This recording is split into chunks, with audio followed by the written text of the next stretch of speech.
the National Football League.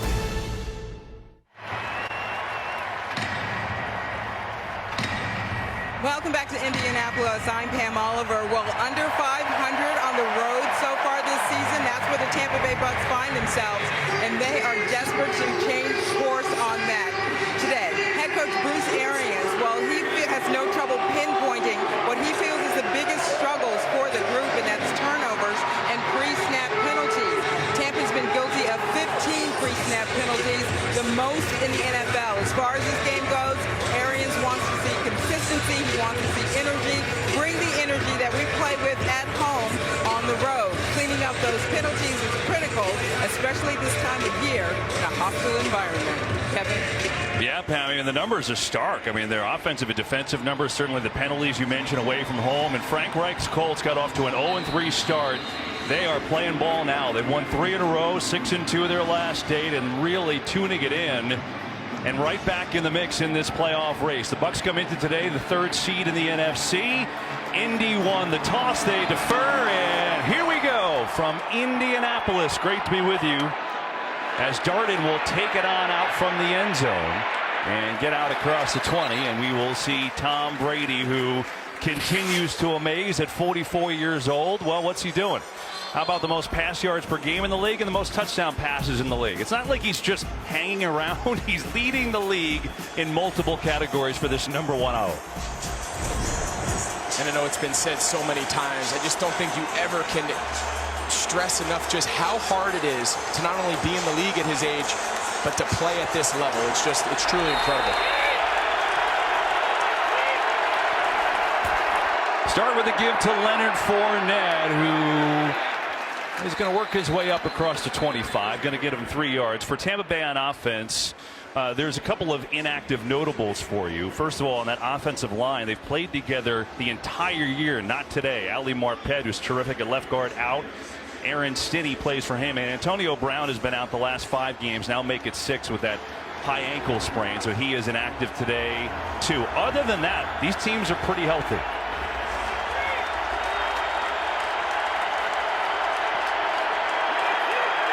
On 2nd down, Brady on the fake all day over the middle, and it's nearly intercepted. Xavier Rhodes got his hands on it, brings up 3rd down.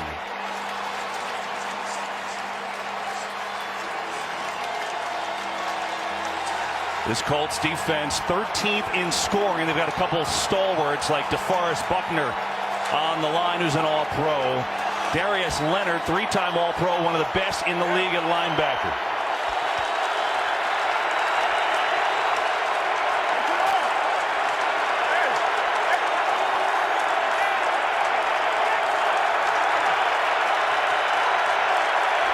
Third and 6. Blitz is coming. Brady sees it, and it's incomplete. Tried to get it to Mike Evans, but it was nowhere near him. And the Colts D forcing a 3-and-out early. Yeah, I think Tom Brady's expecting Mike Evans to kind of pull up there. Typically, the rule is if I'm looking, I'm booking. But Mike Evans sees a defender out there. I think Tom Brady's expecting Mike to just sit down and throttle in that zone. He just keeps running. Big 3-and-out. We talked all week. How are they going to be able to maintain their identity on offense, being Indianapolis? A lot of it's going to fall on this defense, keeping Tampa Bay at bay. And so far, good start.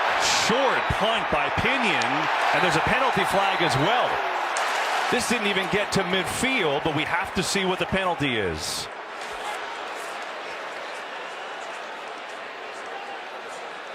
It was a 4th and 6, which is critical to know, because even if it's a running into the punter penalty, it would still be 4th down.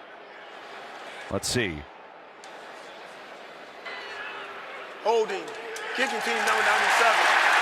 3-yard penalty will be added to the dead ball spot. 1st down. Well, that's a heck of a start for Indianapolis. They'll get the ball in great field position after the penalty and the bad punt is Carson Wentz. First year in Indianapolis, and all he's done, Greg, is the 2nd best ratio in the league of 18 TDs to just 3 interceptions. Yeah, and there was a lot of speculation about why did they bring Carson Wentz here from Philadelphia. Of course, we know the last few years there were a bit of a challenge. Frank Reich and Chris Ballard, this staff here in Indianapolis, they put a lot of his issues in the past in the past. Kept it in Philadelphia. They thought his supporting cast around him led to a lot of his struggles. They feel Frank Reich understands his quarterback. He understands to play to his strengths and support his weaknesses. And thus far, after the slow start, they seem to be right. And look at where they start the drive. The short kick, they add on the holding penalty. They start at the Tampa Bay 30.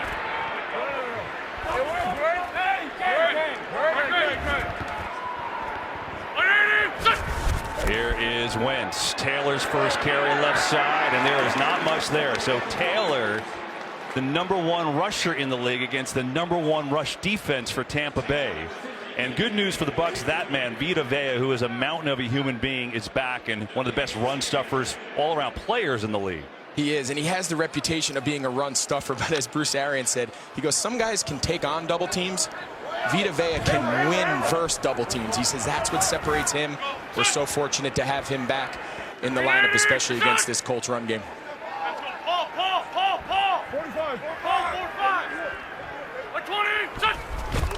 Taylor again, up the middle, has a little hole, but that closed quickly. And he's going to get 3 yards there. Vea right around it, so is Devin White, who flies around the field. And now a 3rd down for Indianapolis, trying to take advantage of a 14-yard punt at a holding penalty right off the bat. And we talked about it, Greg, you did in the open. Again, the top rusher in the NFL in Taylor against the #1 rush D. And not just this year. Tampa Bay's had the #1 rush D for 2 years running.